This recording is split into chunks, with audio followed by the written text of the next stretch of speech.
They've lured sailors to their doom, whispered through shipwreck legends, and shimmered in the depths of folklore from Babylon to the Baltic. But where did mermaids truly come from? And could their origins be more biological than mythical?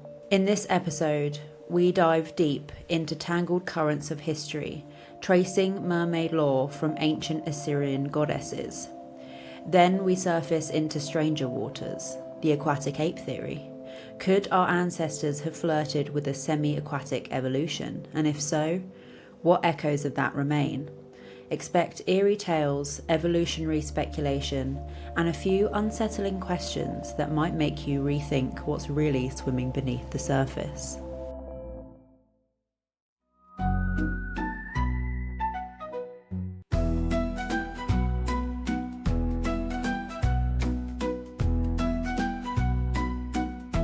Hello everyone and welcome back to episode 32 of Spooky and Kooky. I'm Ellen.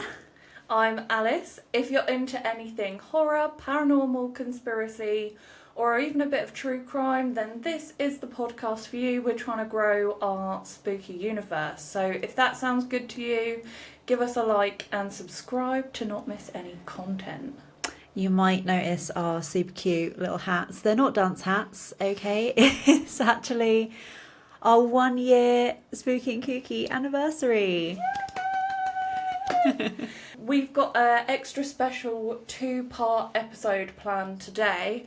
Before we do that though, we do have a birthday cake. Yeah, we thought we'd get ourselves some little birthday cupcakes to celebrate. So obviously they're spooky because how could they not be? So if you want to pause the episode here and sing us happy birthday, then you're more than welcome to, but we're not going to sing it. Cheers to 1 many year. more years. I can smash that. We tried to do a boomerang of us blowing these out and it took 4 takes, so that was quite good. We blew them out on first go because those candles were tricky. That's a good sign, I feel like, a good Yeah. omen. And don't worry, we're not going to sit here and lip smack all over the place. We will eat them off camera. So we wanted to start today's episode by just introducing the topic and really getting down to the roots of our friendship. And we've been properly like best friends since 16? I'd say, yeah. 17 maybe. Yeah. Yeah. 17. Yeah. So that's 12 years. 12 years. It's been a long 12 years. And what really brought us together, or what made our spooky and kooky sides flourish, was the topic of mermaids, which is why we picked it for our anniversary 2-parter, because it all started when we watched the mockumentary. And I will say mockumentary because it's fictional. It is, It's but it fictional. ignited our passion for all things spooky and kooky, and it was Mermaids, the Body Found. It made us ask questions that are relevant, despite the mermaid body found not being true, so we're not going to reference it that much in the documentary. And I actually read quite a funny article where someone was saying when you watch documentaries like that, you really need to know their agenda, know where they're coming from. So this was clearly a save the whales piece, as if that's such a bad thing. And yeah, why is that a bad quite good. thing? But Yeah. equally, that was not my takeaway. My takeaway was just like, mermaids could be out there. Yeah, I was like, damn. But you watched it first, because I remember we were on a free in college and we had been getting a bit closer anyway. I feel like we just had really good friendship chemistry where our banter was just on par with each other. So we were getting quite close anyway. So you must have felt I was a safe space to be like, did you know mermaids are real? And I was like, what? No. And I remember you said to me, some days I'll just be going about my business and I'll be in the shower and be like, mermaids are real. It literally shook my world. And then I started looking into it, and the next time we were on that same free together, because our timetables matched up on one day each week where we had a 2-hour free. Yeah. Just me and you out the friendship Oh, group. I remember those. Good times. Best free ever. And I remember the next time I came back to you and I was like, mermaids are real. You were right. What can I say? You were right. So it kind of ignited this spark And we just loved it just kind of went from there. We then started talking about more paranormal things. We went to horror films together. So this is why when... what am I going to say? So this is kind of how the podcast was born. Yeah, it that was from that moment. The seed. Well, that sounds creepy. The seed that we have watered throughout the 12 years. Nourished. Yes. And here we are, 1 year later. Well, it is a little bit delayed by the time this comes out. Yeah. But still. And can I just say, I'm really proud of us, especially, like, don't want to toot my own horn, but I'm proud of myself because I never stick to anything. I'm just proud of us because neither of us really like, one, being seen by anyone, like attention or, you know, being centre of attention, anything like that. But also generally interacting with other people. Yeah. People that aren't our friendships. Yeah, our social skills are poor. So I feel like we've done really well to get this far. And you can see it from our first episode, which, damn. Looking at that and looking at us now, I'm still proud that we put ourselves out there. Yeah, I'm really proud that we didn't stop after that first one because I feel like as we've gone on, and we're still not perfect, but like Helen said, you can see some improvement. And yeah, the social skills aren't very good, but talking into a microphone, once you get over the cringe of being on camera, so much easier than interacting with people face to face. For sure, 100%. And just all the technical stuff as well, because we're not technical people. No. We didn't know how to edit, we didn't know how YouTube worked, we didn't know how TikTok worked, still don't know how to do any of those three things, but we have muddled our way through it. Yeah. And actually got episodes out, so that's why I'm proud of us. But also, I just never stick to anything. Yeah, I feel like we do have phases of obsessions with things, then never do it again. Yeah. So the fact that we're still doing it. But I think it's because we do different things every time. So it's always something new. And we're both doing it together, so it kind of pushes you forward. But yeah, I love doing it. So here's to many more years, hopefully. And thanks, everyone, for being part of our journey. Yeah, if you are only with us for this episode or have been with us before, whatever, we appreciate it. Yeah. Let's grow this Spooky and Kooky universe. We need more people out there. Yeah, first year's mission was to just test the waters, but now we're locked in. Yeah, we're committed now. So we're growing the universe, whether you like it or not. But anyway, that was a long-ass introduction. We'll actually get on to the topic of mermaids now. Okay, so I'm going to dive into a bit about mermaids around the world and mermaid lore. So yes, because one thing about mermaids is, as Ellen's going to go into, they appear in a lot of cultures. Yeah, there always seems to be somewhere some kind of mention of them, and they relatively fit the same sorts of patterns, but it's like Bigfoot. Exactly. He's seen all over the world, so that was one of the convincing things in our Bigfoot episode. So this is one of the reasons why we've already said we believe it. And as always with these stories, it's really not that deep. We're just having a laugh, but I do believe in mermaids, even if I don't believe in some of the information we bring in. And I don't think they look cute. No. I think they would be nightmare fuel, but yeah. I think they're out there. Okay, the earliest mentions of mermaid lore go back to around 3,000 years to ancient Mesopotamia. At the heart of this legend is Atagatis, the formidable Assyrian goddess of fertility and fierce guardian of her city and its people. According to legend, Atagatis fell deeply in love with a mortal shepherd named Hadad, but her divine nature proved too overwhelming, and during their union the shepherd died, unable to withstand her power.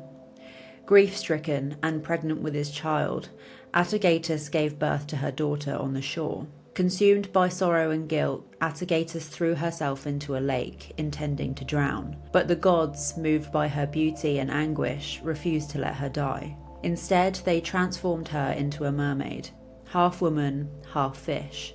This metamorphosis marked her as the first mermaid in recorded mythology. Atargatis was often depicted with a fishtail, surrounded by doves and fish symbols of fertility and life. Her temples were grand and her rituals elaborate, often involving sacred pools of fish that were never eaten. Her influence widely spread, even reaching to the Greek world, where she was associated with Aphrodite and Hera. A recurring thread in mermaid folklore is the haunting motif of luring unsuspecting sailors or travellers to their doom, a theme woven deeply into the tales of sirens, selkies, and nixies. These figures often serve as a cautionary fable, warning against the perilous allure of temptation. At the forefront are the sirens, those enchanting mermaid-like women who perch on rocky outcrops by the sea. Their voices carry a spellbinding beauty so irresistible that sailors lose all self-control, casting themselves into the waves in desperate pursuit. Swift and merciless, the sirens seize their victims, dragging them beneath the ocean's depths or devouring their flesh. I know sirens are quite depicted as like these evil temptresses, which they are, but also can we just acknowledge that sailors get tempted in by a song? And it's only men. And lose self-control. Facts. It's only men. That's what I just think. Like, if you're dumb enough, then sorry. Women are just like, what is this nonsense? But also, they probably, like, yeah, they've got a hunt, clearly, to eat your flesh. Yeah. If they can lure you in with a simple song, you're for the picking. And it just reminds me of, like, the anglerfish with its little light. Like, how's it any different, you know? Girls got to eat at the end of the day. Literally. What can you do? And I know that sounds like victim blaming, but... I feel like if women would hear it, they'd just be like, Bob. But let's not go in. Yeah, but we move. And then the men are just like, nah. It just says, it's just because of the way they say it as well, like they lose all control. Yeah, like, what are you doing? Like, I literally imagine them, like, ripping their shirts off and diving in, like, I'm ready! That's one of those weird icks, isn't it? Like, being Check caught me. by a siren. Yeah. Men Yeah, who can be literally. lured by sirens. Ick. To the growing list, if you can be lured in by a siren, then... That's just embarrassing, really. Joke's on you. Have some control. Originating in Greek mythology, the siren's familiar image masks a surprising origin. First appearing in Homer's The Odyssey, these creatures were not fish-tailed beauties, but half-human, half-bird hybrids. How sirens transitioned from avian chimeras to the seductive mermaids we know today remains shrouded in mystery, likely shaped by merging with other sea-bound enchantresses who wielded their voices to captivate. Among these is the Slavic Rusalki, water spirits believed to be restless souls of drowned women or unbaptized children. They had to add that in as well, like a little bit of religion. Like, that's what happens if you're not baptized. Damn. Yeah. Cloaked in mist or delicate gowns and crowned with sedge, which is seaweed. I had to Google what that was because I didn't know. They inhabit lakes or shimmering palaces beneath rivers. In spring and summer, Rusalki emerge to perform eerie dances and songs intended to promote the growth of rye, though any man who joins in their revelry risks a fatal fate. Though all Rusalki sing with alluring melodies, their nature varies. Some once revered as kindly spirits, the northern Russian Rusalki are known for cruelty, using their gifts for torment, whilst their Danubian relatives, the Vile, enchant only to beguile passerbys. Similar to the Rusalki are the Germanic Nix or Nixies, shape-shifting water nymphs dwelling in underwater palaces. These beings can assume human form, often appearing as women to mingle among people. Their deadly charm lies in their songs and dances, which mesmerise men and lure them towards the water's edge, where escape is impossible. Literally. Is it impossible? I feel like you probably didn't try that hard. The most famous Nixie tale belongs to Lorelei, a woman heartbroken who cast herself into Germany's Rhine River and transformed into a seductive water spirit. She ensnares fishermen with her irresistible song, leading many to watery graves. Her legend is inseparable from the Lorelei Rock, a towering slate cliff in the narrow Rhine Gorge, known for its eerie echoes and treacherous currents, which have caused countless shipwrecks and likely inspired the myth. Today, Nixies are often called Daughters of the Rhine, a poetic tribute to Lorelei's tragic and perilous legacy. Now I'm going to talk about the Merrow. I like these kinds of ones, like the Merrow, because they have a little twist on the normal mermaid thing. Just like something a bit more original. I've not heard of that one, to Merrow. be fair. Yeah. To be fair, when I was doing my research, obviously I came across the different cultures, the names for them, and I hadn't heard of a lot of them, so I'm learning. I'm learning what those words that I saw were. We love to learn. Do you know what? I always say that. I just love to learn. Yeah, facts. It's just interesting. And one day I feel like some of this knowledge is going to come in useful, surely. Yeah, like nothing I learn has seemed to be useful in anything. Even when I do quizzes, I'm like, I read about so much and go down so many rabbit holes. Like, I'm bound to do really well. And then it's all really stupid, pointless, common knowledge type of questions that don't include things like, oh, what are the names for mermaids in different cultures? Because that I would ace. But I did tell you the other day, didn't I, that I used a bit of pod knowledge. Oh, yeah. To impress Rich. We went to Egypt and we were in one of the museums in Cairo looking at the mummies, and I said to Rich, did you know that the Victorians used to eat the mummies? And he was like, what? I'm like, yeah, just a little bit of knowledge for you. Well, I use some of our kooky facts to make small talk now. That's a good idea. At work, when I'm working with someone I don't really know. Yeah. Because I'm so socially awkward, I don't know how to have a normal conversation apparently. I'm just like, one I use all the time is like, do you know where the saying blowing smoke up your ass comes from? I knew you were going to say that. And they're like, no, where does it come from? I'm like, well, the Victorians. Sit down, because you're in for a ride. They probably think never working with that girl again. They're like, oh, cool. Cool. Are you moving away from me? No, to be fair, that one, it gets eaten up quite well, so... It's interesting. It's well received. Fun fact. It's really helped me. I'm going to start using that. It's a good little icebreaker. I just know I'll use it one time, and then someone will be like, yeah, I do know. And I'll be like... well, did you know the Victorians ate mummies as well? Yeah, I did. I did actually know that. Just run away crying. Okay, so the Merrow. In Ireland, we encounter another siren-like being known as the Merrow, often referred to as sea fairies. These creatures are said to gain their ability to live underwater through a red feathered cap. That's what I like. I like that little twist. Called a Corleen Drua. That's quite specific. And it kind of looks like a Red Riding. Oh God, Robin Hood. There we go. Yeah.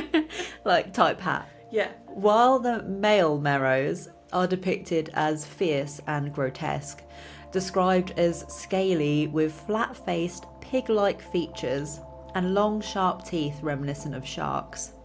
Ooh. The female Merrows are renowned for their ethereal beauty. Well, somehow they've got to lure people in. Yeah, the men definitely aren't. Jesus. Maybe they have a really good sense of humour or something. Yeah, maybe.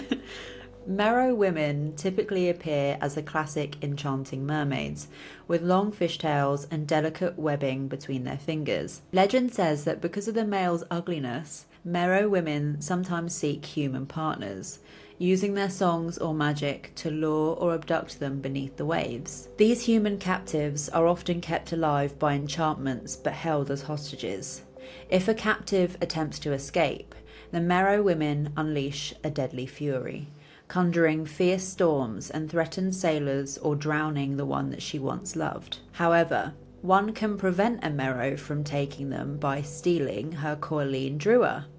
Without this cap, she cannot survive underwater and is forced to live on land. Though a land-bound merrow may marry and have children, she will forever yearn for the sea, so whoever holds her cap must keep it hidden away. Some families in Ireland, like the O'Flaherty and O'Sullivan clans from County Kerry and County Clare, are rumoured to have descended from these merrow-human unions. I don't know why. Don't know why they think that. No, but what all these stories have in common to me are the men. They are the targets. Yeah, what can you say about that? But that's quite interesting that they've got such a kind of backstory to it with the hat. Yeah, Steal a hat, I love and the that's hat. fine. Yeah. Maybe that's why they think those clans are part merrow, because they just look good in a hat. Yeah. I'm surprised we haven't had mermaid trials where someone's wearing a red hat and they're like... Although they would be underwater. True. Maybe it's the people with her hat collection that we should be looking at. You've probably heard of selkies, have you? This was one of the ones that I hadn't heard of, but now I'm a little tiny bit familiar with them. They're creepy, from what I read. They're creepy? In the second one, Yeah. I have it in a bit of my research that they like walk among us or something. They like take our human skin. I'll go into it. Yeah, go into it. Okay, so let's talk about selkies. A related mythical figure across Celtic isles and Scandinavian shores is the selkie. Tender-hearted, loving and charming, these gentle beings, creepy, favour moonlit dances over the dark allure of dragging sailors to their doom. Oh, maybe they're just really friendly. I misjudged. Although, with selkies, I'll go into it, but females actually... women fall for selkie men. Or they actually summon selkie men. Well, I shall eat my words. Selkies hold a significant place in the legends of Scandinavia, Scotland and Ireland. Their stories unfold as romantic tragedies, common among tales of sea and land unions, but unlike many, it's the selkies who bear the pain, not their human partners.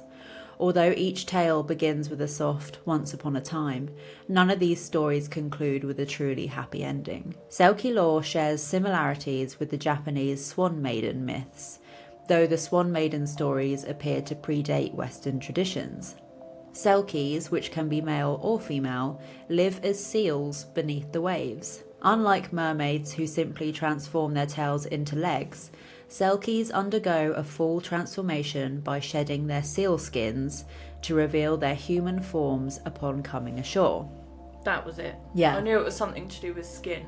Yeah. Interesting. So they're almost kind of like werewolves then.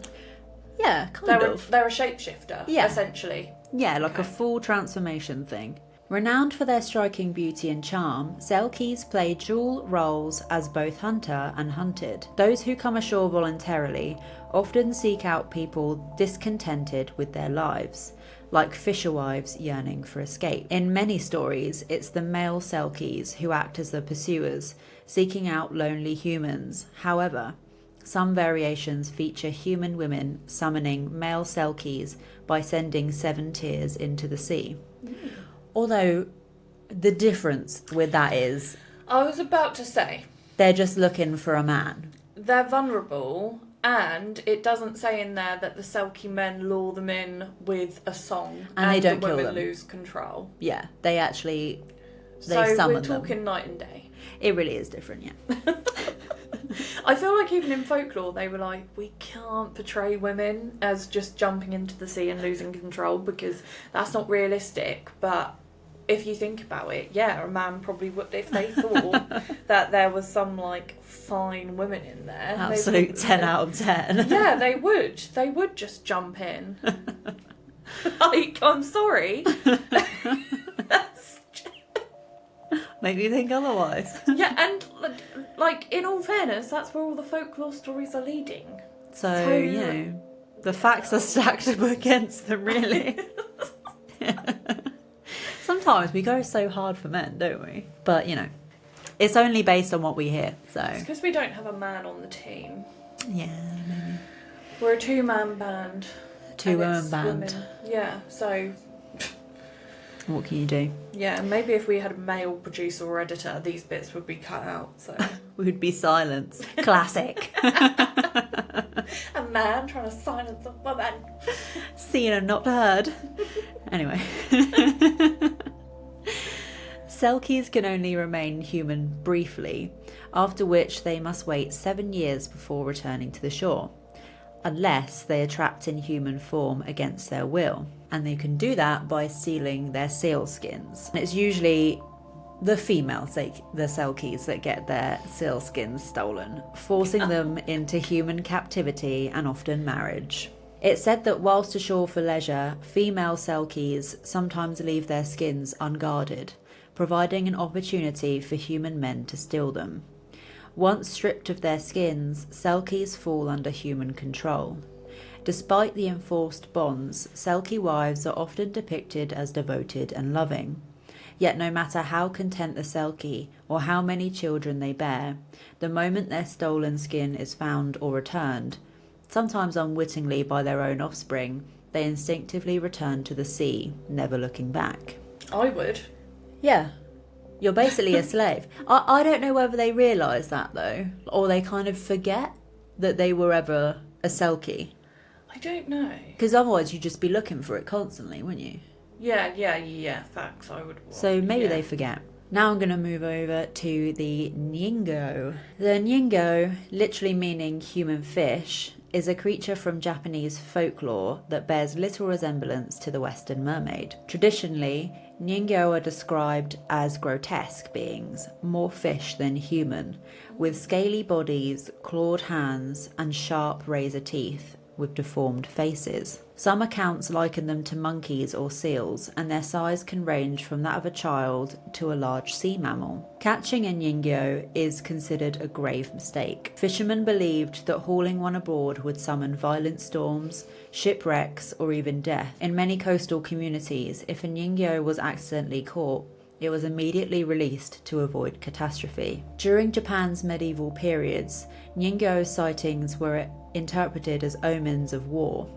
Historical records describe beachings of Nyingo followed by bloody battles or regional calamities. Do you know that's a really good argument for when people are like, well, why don't we have any proof of them? And the Japanese are like, well, we can't keep them. Yeah, we don't want them. Yeah, like we don't want them here. We've given them all back to the sea. Yeah. These events were chronicled in local legends and temple archives, reinforcing the creature's reputation as a supernatural warning system. The flesh of a Nyingo was also said to grant a person immortality when consumed, but this was a double-edged sword. One of the most famous legends tells of a girl who unknowingly eats Nyingo flesh and lives for centuries, watching generations of loved ones pass away. She eventually becomes a wandering nun, seeking peace through solitude. Unlike seductive sirens, Nyingo stories explore themes of unnatural longevity, spiritual burden, and the consequences of human desire. Why does she have to become a nun? I guess so, like, I don't know, maybe she's like, well, I'm just going to turn to religion at this point and just hope there's something, I don't know. It's just another little religious nod that doesn't need to be there, but yeah. Or I guess, like, is it when people just decide they're going to become a monk and take a vow of silence? I say that like so many people choose that option. So common. I plead the fifth. Maybe it's that. She's just like, you know what, I'm going to be a nun, so I can't get with any other men because they're going to die anyway. I'm just going to be my own woman and just explore about town. Yeah. Just have a little walk. Little mental health walk forever. Maybe. So, have you heard of Jai Ren? No. Where are they from? Chinese mythology. So the Jai Ren are gentle, intelligent beings said to dwell in warm waters of the southern seas. Unlike the seductive sirens of Western lore or the ominous sea spirits of neighbouring cultures, Jai Ren are celebrated not for danger or desire, but for their artistry. Yes. They are most renowned for their ability to weave a legendary fabric known as sea silk or dragon yarn. This material, described in ancient texts, was said to be impossibly fine and resistant to water, never soaking even when submerged. The fabric was so exquisite that it rivaled the finest silks of the imperial court, and was believed to be woven underwater by the Gyren themselves. According to legend, when a Gyren weeps, her tears crystallize into luminous pearls. These pearls were highly prized, not just for their rarity, but for the mystical aura surrounding their origin. Unlike Japan's Ningyo, who were feared as omens of disaster, Gyren were admired for their grace and skill. But admiration often gave way to exploitation. Folktales suggest that humans attempted to capture the Gyren, either to force them into weaving or to harvest their tears for pearls. Together, these legends reveal the mermaid not as a singular myth figure, but as something multifaceted, shaped by geography, belief, and emotion. From the sorrowful artistry of the Gyren to the ominous warnings of the Ningyo and the tragic romances of the selkies and merrows, each tale reflects a culture's relationship with the sea, its beauty, its danger, and its mystery. Whether feared, revered, or mourned, mermaids remained enduring emblems of transformation, longing, and the blurred boundary between human and otherworldly realms. Ooh. And that's that. Yeah, no, that's interesting that all cultures seem to have a being that is like a mermaid, and I think that's like it's got to come from somewhere. But they maybe all have a little tweak to them. Yeah, maybe it's just about their relationship with the sea. You just don't know. Maybe. But we're about to get a bit scientific in this segment and dive into the aquatic ape theory, which is quite a controversial theory on its own. And I'm going to go through it, and then we're going to see if we can apply it to mermaids, because the aquatic ape theory on its own is not about mermaids. So we've just... I guess it's kind of is in a way. It's a bridge to getting there. Is it a possibility of what a mermaid might be? If you believe in mermaids, you can use it as a possibility for what a mermaid might be, but on its own, the aquatic ape theory is just another theory of evolution. But I've gone... I don't know if you ever find this, because obviously me and Ellen both have full-time jobs, and we're both kind of busy with other things outside of this. So when I'm doing research, it's really difficult because I do have a tendency to go broad spectrum and get all consumed by things that aren't necessarily relevant. Yeah. And there was 2 books that I've read a little chapter here or there of, and I wanted so badly to read the whole thing, but it just wouldn't have been relevant to mermaids, but they're so interesting and I'll go into them.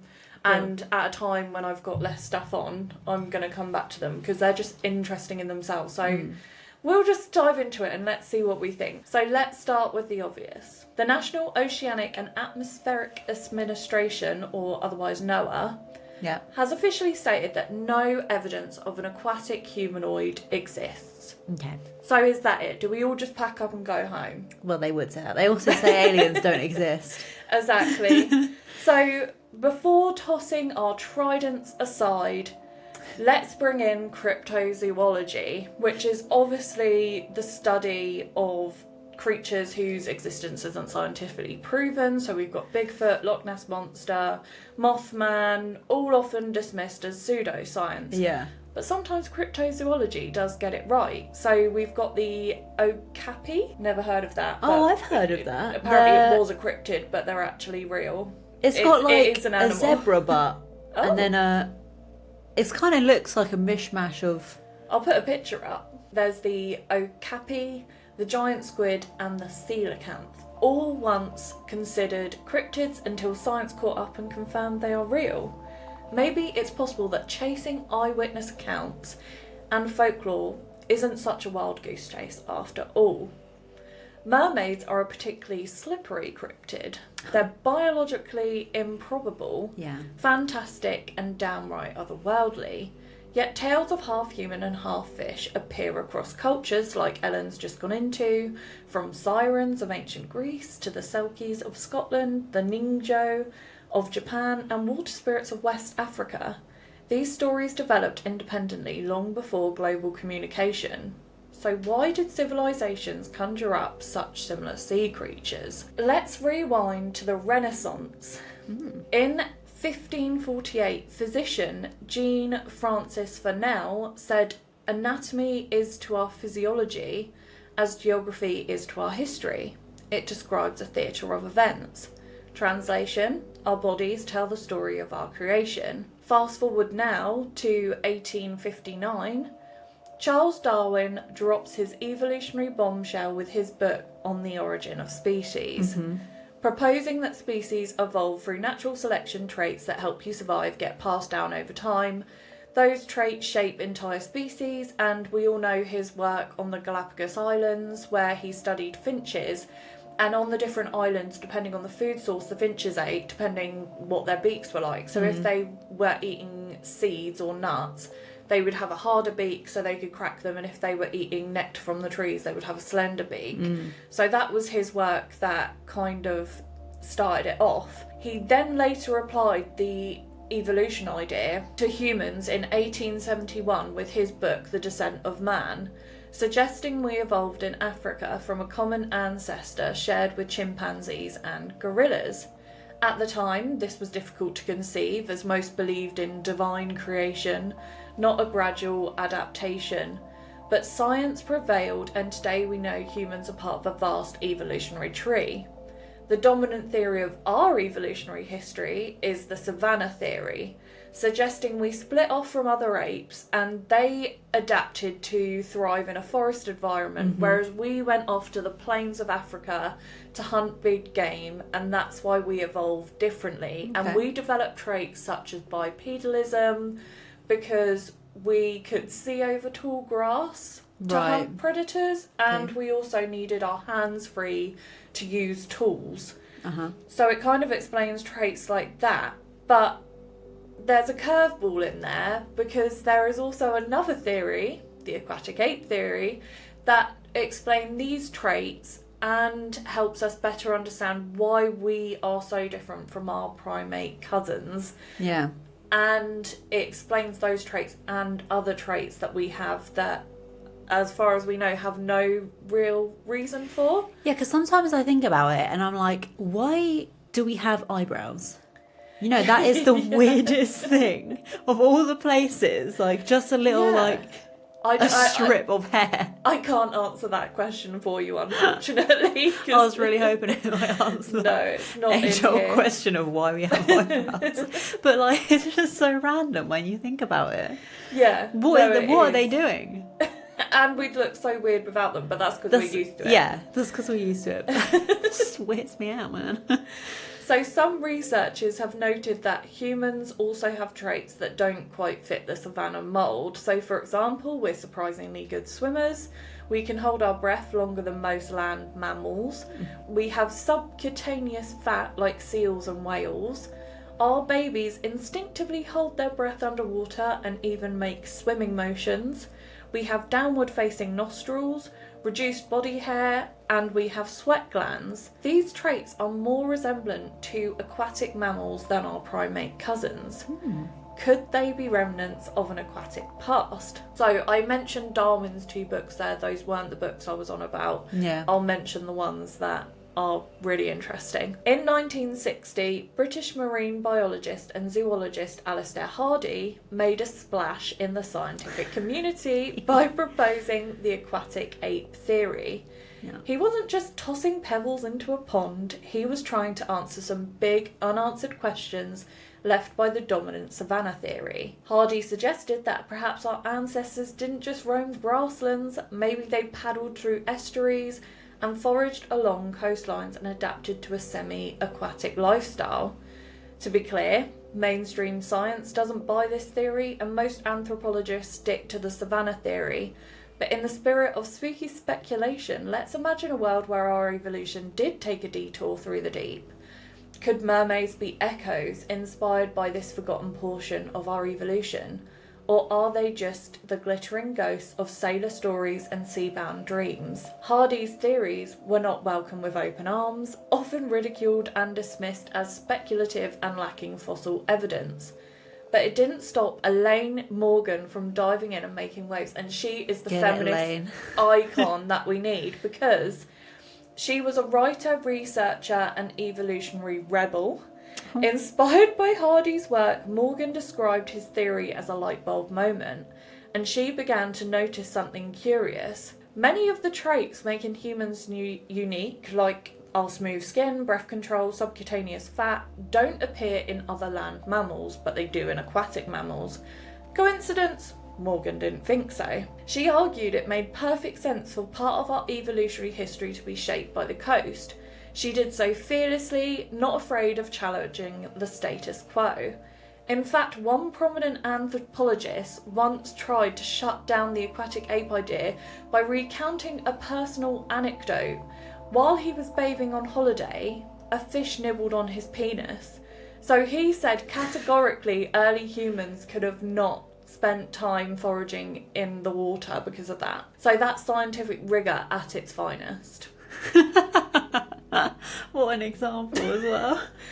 He shut it down from there, but apparently the event was enough for him to declare that it was impossible. But it wasn't even fully aquatic anyway, so... Literally. Wow. Yeah.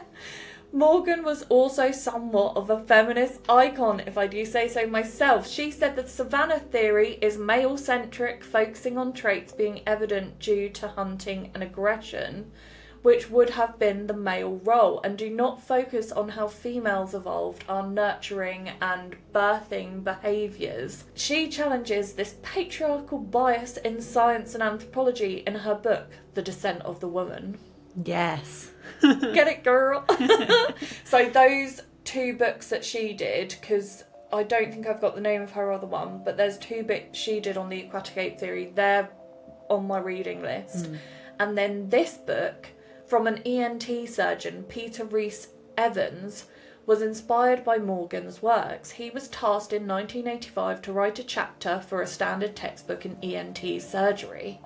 Whilst comparing the human skull to those of other primates, he hit a wall. The differences were just too weird. The savannah theory didn't quite explain them, and then by chance, or divine intervention, someone mentioned Elaine Morgan's work. He read her books, and boom, another light bulb moment. Evans found the aquatic influence far more logical than the mainstream narrative. He finished his chapter, but could not stop pulling at the thread and began diving deeper.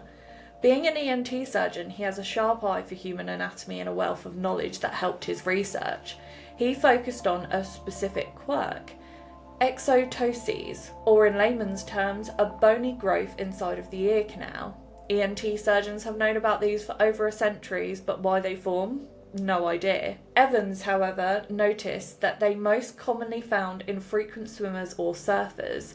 Only 2 to 6% of the general population have them, but people commonly exposed to cold water, they occur in 70 to 90% of this population. Wow. Evans didn't stop at the ears. He pointed out that many of our common medical issues, such as hernias, prolapses, hemorrhoids, spinal disc problems, varicose veins, stem from our vertical posture.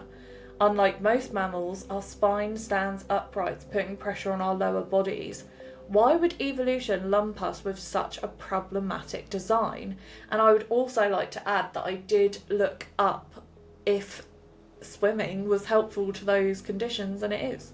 Is it? It helps ease suffering for those afflicted with all of those things. So I guess naturally it just takes the pressure off, doesn't it? Takes the pressure off, because that's the problem. So I found that quite interesting, to be fair. In 1920, anatomist Elliot Smith declared humans the pinnacle of evolution. A sentiment still echoed in some scientific circles, but Elaine Morgan saw through this. She argued evolution isn't about perfection. It's about survival, and survival alone. We're not superior, just uniquely adapted. And some of those adaptations do not fit the savannah theory. I don't know about you, but I love the beach. I have lived by the coast all my life, and when I visit somewhere not immediately by a coast, I almost feel a bit closed in, a bit claustrophobic. Do you? See, I like the Weirdly thought enough. of the beach. Like, I like being near it, but I don't like the pebble, like walking on the pebbles, and I also don't like sand. Yeah. Like, it just is too much. But interestingly, obviously people do have a penchant for the beach. A lot of people go on beach holidays. Yeah. Interestingly, there's some scientific things going on with our brains that make us predisposed to enjoying those types of environment. And I know there's going to be one person who watches this that comments, I actually don't enjoy the beach. This isn't for you then. Yeah, but then interestingly, like, I like being on the beach, but I like being in the water, and I love the sound of water. And do people love the sound of water because it's like a home from home? That is the question. So actually, there could be reasons for it. So sunlight obviously boosts our serotonin, the feel-good transmitter, but if you're from the UK, the beaches aren't always sunny. So there is other things. So negative ions from the sea air can help increase oxygen flow to the brain and balance serotonin levels also. So obviously serotonin's the feel-good neurotransmitter, so that lifts our mood and reduces stress. So that helps us relax and feel safe in that environment. Rhythmic waves activate the parasympathetic nervous system, which also is our rest and digest system. So that's why so many people like those sounds, because it's calming to us. The coastlines often also create sensory bliss for us as well, with the views, the feelings, the being in the water. It's all something that's quite emotionally grounding. So there is actually a bit of science to why people enjoy being around the coast, and is that a nod to our evolutionary past that we do favour watery environments, and it's in our brain chemicals as well. Despite our genetic resemblance to chimpanzees and gorillas, the differences are quite astonishing. We walk on two legs, have massive brains compared to our size, lack fur, subcutaneous fat layer, sweat like crazy, and evolved complex social and sexual behaviours. The savannah theory attempts to explain these, but often just describe the results and not the transitions. Let's ask, maybe we stood up to wade through water, keeping our airway clear. Maybe we sweat to regulate salt levels whilst foraging in the shallows. Maybe we shed our fur to glide through water more easily. Our layer of fat may be perfect for insulation in water. And our big brains may be from a rich diet of seafood packed with nutrients like omega-3s. And I would just like to say I watched a study, I think it was a Harvard study, I want to say, or maybe Oxford. It was from a prominent university. And they gave school kids like fish oil capsules, and obviously they had two groups of students. One was given it daily, one wasn't given it at all. And the one who was given fish oil, it was proven that their studies improved, they became more productive around the house. They were working at maximum capacity in their brains. So fish oil, when I was studying actually at uni, I got onto it because I was like, this is going to make me a perfect student. Obviously, like I said, I don't stick to things, so that lasted about a month. But when I watched that study, I was like, oh my God, that's weird that it's true. I think the fatty acids makes pathways in our brain easier to form for whatever reason. So that there's something in there. We dehydrate quickly in tropical heat, so our ancestors most likely would have lived near water, springs, rivers and lakes anyway. Realistically, that's just got to be fact. Or just to live, that's... Hunting antelope and other large game is extremely exhausting, but gathering shellfish and aquatic plants, much easier. Imagine our early ancestors wading through shores, picking off the seafood sat willingly for our taking on the seabed. And over time, we could have gone deeper. As we got more comfortable in an aquatic environment, going deeper to hunt for food. Over time, standing upright to wade in the shallows, rotated our pelvis and reshaped our posture, streamlining us for this very possibility of going in deeper.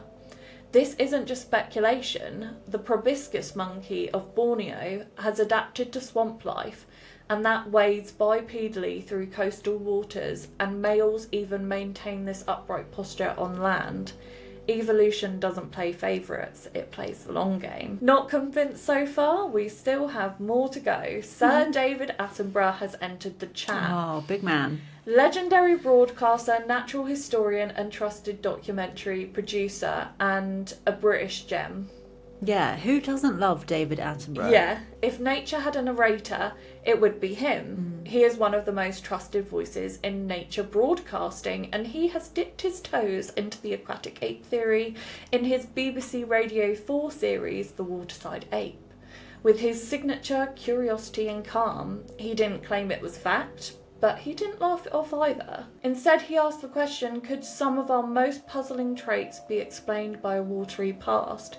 Attenborough did not declare that the aquatic ape theory was scientific gospel, instead treated it like a mystery worth exploring, a hypothesis that deserved more than to be laughed off and ruled out. Typically, he left us with a question: could the coastlines of ancient Africa hold secrets we have yet to uncover? And you may be thinking at this point, okay, that's all well and good, we get it. What does this have to do with mermaids? And like I said at the beginning, honest answer is absolutely nothing. No voice in the aquatic ape field has suggested the existence of mermaids, but however, what it does provide is possibility. In a world where 70% of the planet is ocean and 90% of this remains unexplored, who is to say what is swimming just out of sight?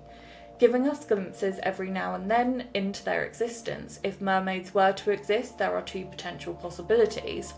One, they're an aquatic animal that have evolved human features for whatever reason.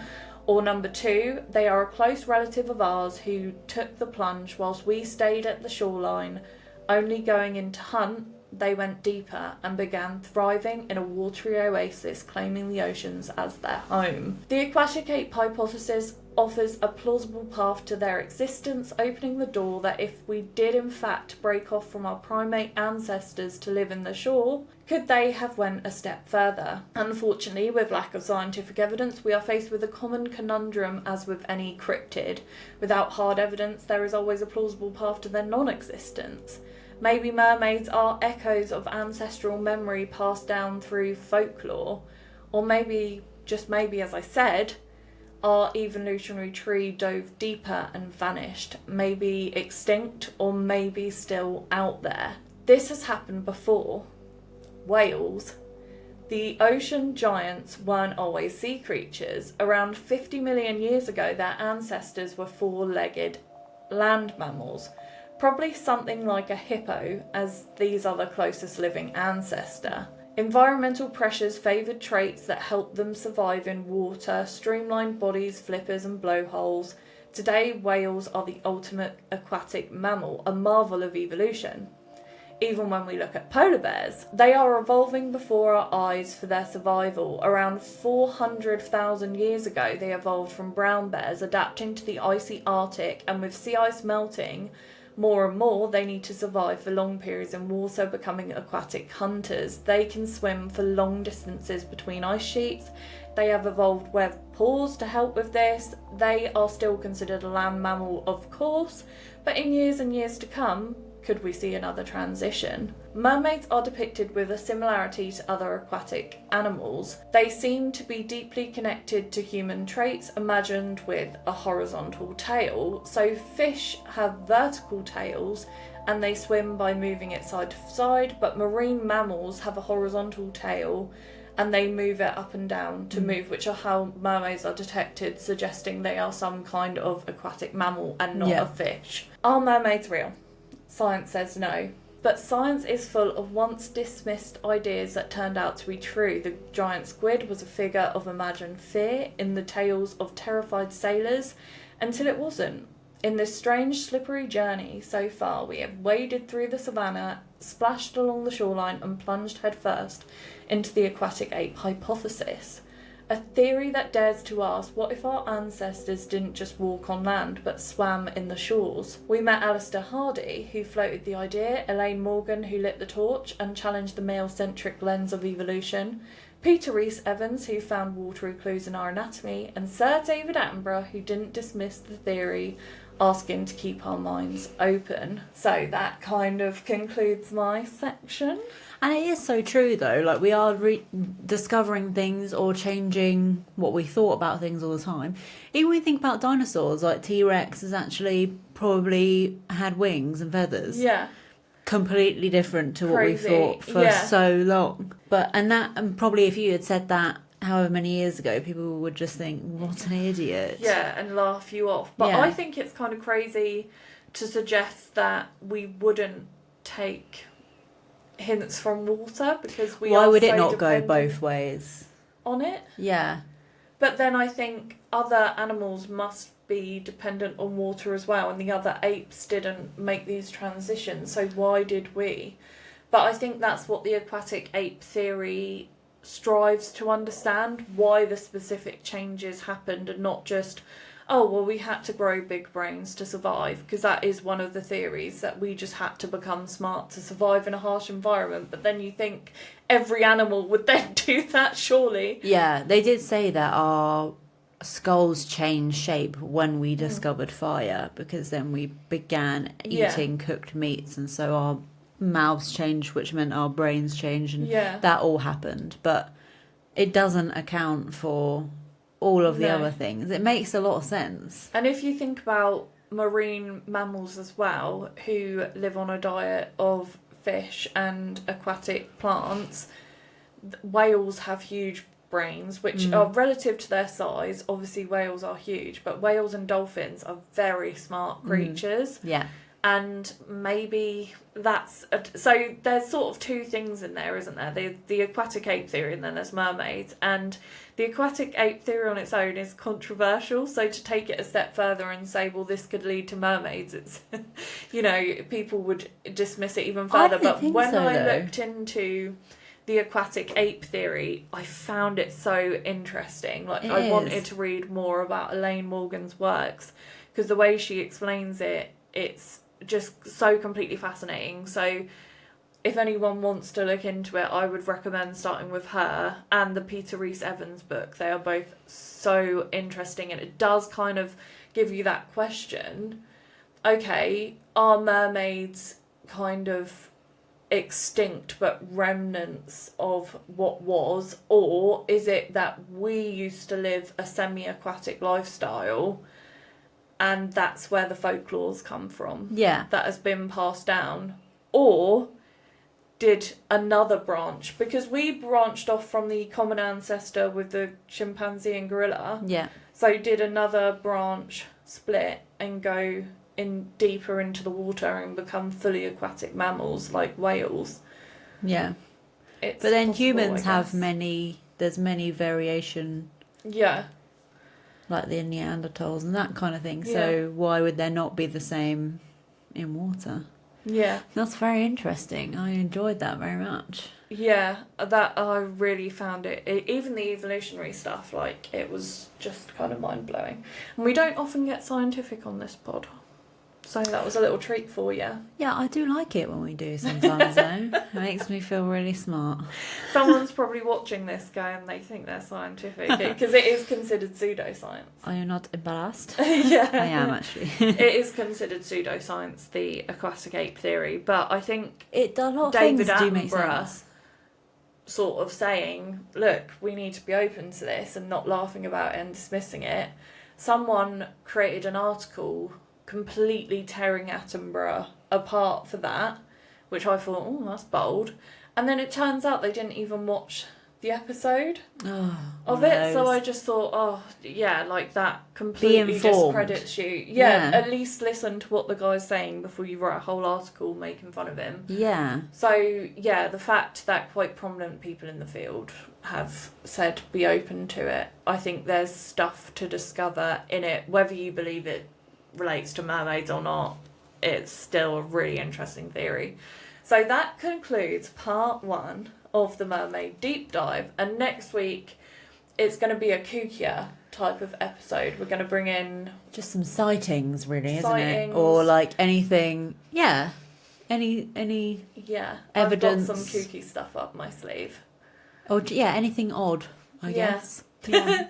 We're just going to have a bit of fun with it. So weird we're going to water leave shit. we're going to leave you with that. But I've also got a watchery that I wanted to bring in this episode, because obviously everyone's watching it at the moment, the Ed Gein Monster series. So obviously, I can't remember the bloke's name, but he did Dharma, and the Menendez brothers ones. Yeah, I the monster found series. Dharma amazing. It was good. Say that. I really enjoyed the Dharma series. I found it factual. The only things that weren't true, I could understand and let go because it was easier for storytelling purposes. Like in the Dharma one, I think 3 neighbours in real life were embodied by one character in the story. I get that for storytelling purposes, that makes sense. But the Ed Gein one, it's just too fictional to be a true crime drama. It is. But I think if you go into it thinking it's not based on fact, or very loosely based on fact, it's very good and it's very clever the way they did it, merging it with Psycho, like the timeline kind of goes here and there. It's very well done. I think the first 5 were good.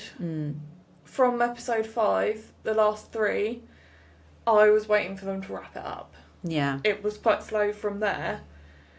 I think you're right. If it was just an independent, like, we've completely made this story up and it's not based on anyone. Or just inspired by. I just think it's a dangerous slippery slope when you go down that way. I don't know, because some of it was true. And it is inspired by, at the very least. Yeah.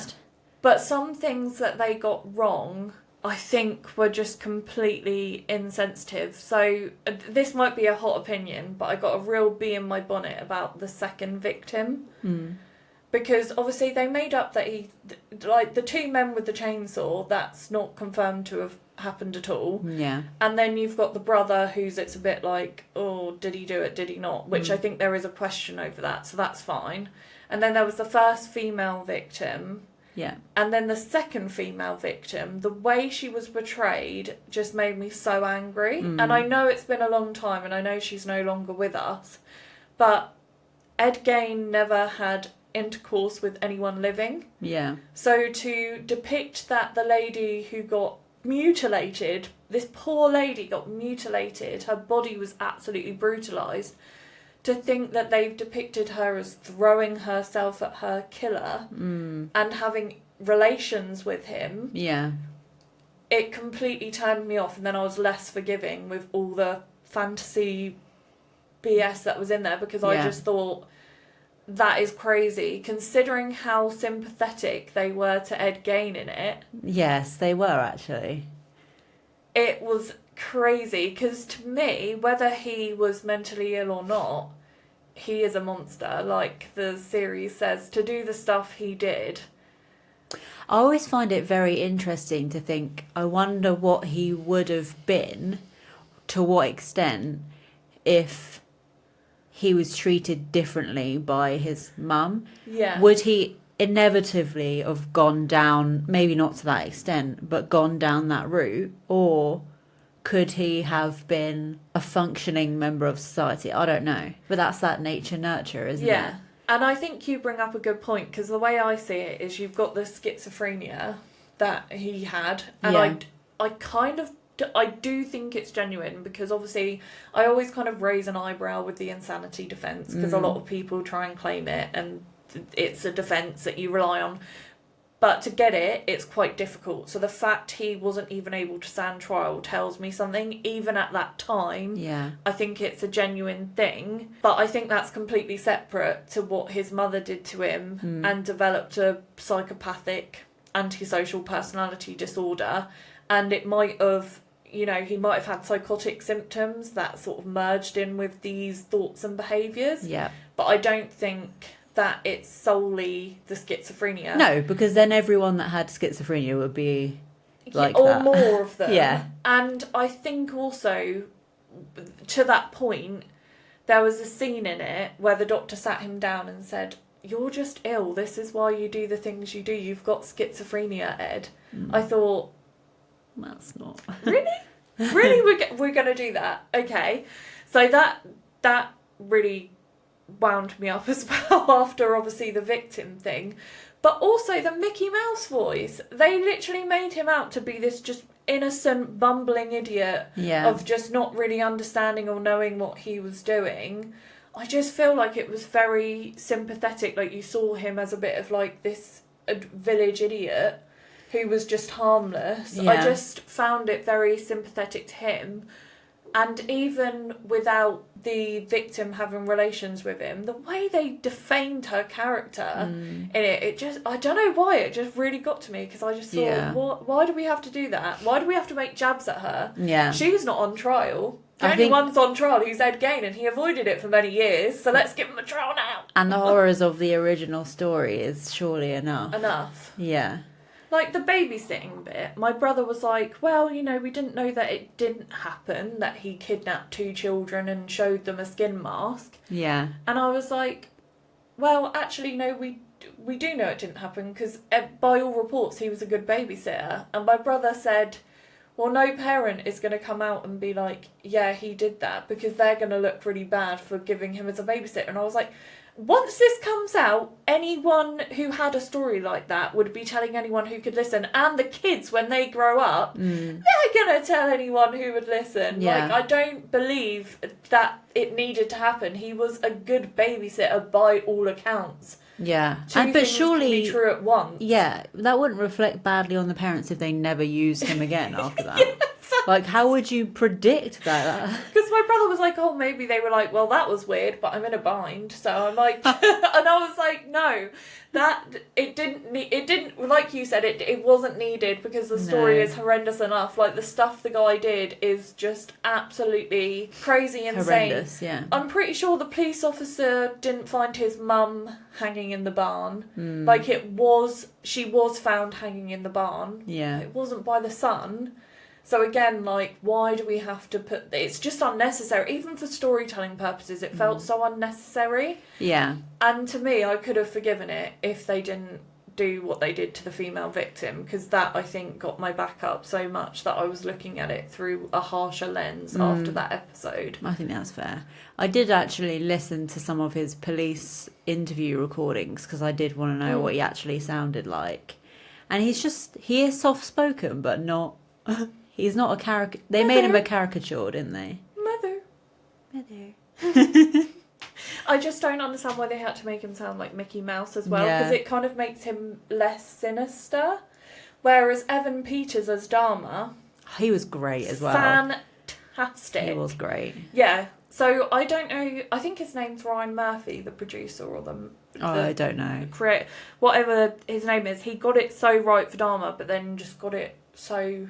For me, so wrong for Ed Gein, but I know that people have watched it, they've really enjoyed it. I know that, like I said, the first 5 episodes, if I was watching it and it wasn't based on a true story, I would have enjoyed it, but it was just for me there was too many things that I just thought, this isn't appropriate for a true crime. Yeah, thing. No, I see what you're saying. It needs to be saying. more sensitive.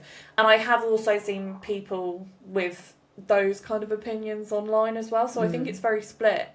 So I'm interested to see what people say in the comments. But I think a lot of people don't realise how much is not true, though, because I remember when I've been speaking about it to other people and I've said a lot is not true, they're always surprised by that. So I think that has a big impact as well as to how you view then the whole series. Yeah, and I think that's another thing that annoys me about it not being true, because I've also... had people who have watched it, and like I was fact checking everything. Yeah, I was constantly googling like, did this happen? What happened? No, everything that I pretty much, a very few was true. So that it was really disappointing when that started happening. But I don't think that if you go into it and you don't do that, you then think that's the story. Yeah, and that's where I have trouble with it, because it's not the story, and he is a horrific monster in my opinion. No, for sure. And there was another thing that annoyed me about the schizophrenia thing, because someone said to me, oh, you know, it's from his point of view, so a lot of it's not real because that's from his perspective. Yeah. And I thought, fair, but they never explicitly say that. Like, obviously some things you can see are a vision and that, but you never really know what's real or what's not. So it could have been an angle of, we're going to put you in the sense of you've got distorted reality because you're having active psychosis. I get that, but no one knows what was in his brain. No, so it is all guesswork anyway. So. And you're all making it so sympathetic to him. I don't like that. Like, because Dharma, I didn't feel any sympathy for him. If anything, I was deeply disturbed. Yeah, and I Yeah. was more angry. I thought, this guy is even more evil than I could have ever imagined. And a Yeah. lot of the stuff I was fact checking for that was correct. So that's the difference for me. So yeah, that's my watchery. I It's a want to good hear what you choice. think down below, people. Yeah, let us know. Yeah. And please join us for our second part of Mermaids. Yes. See you next time. Bye.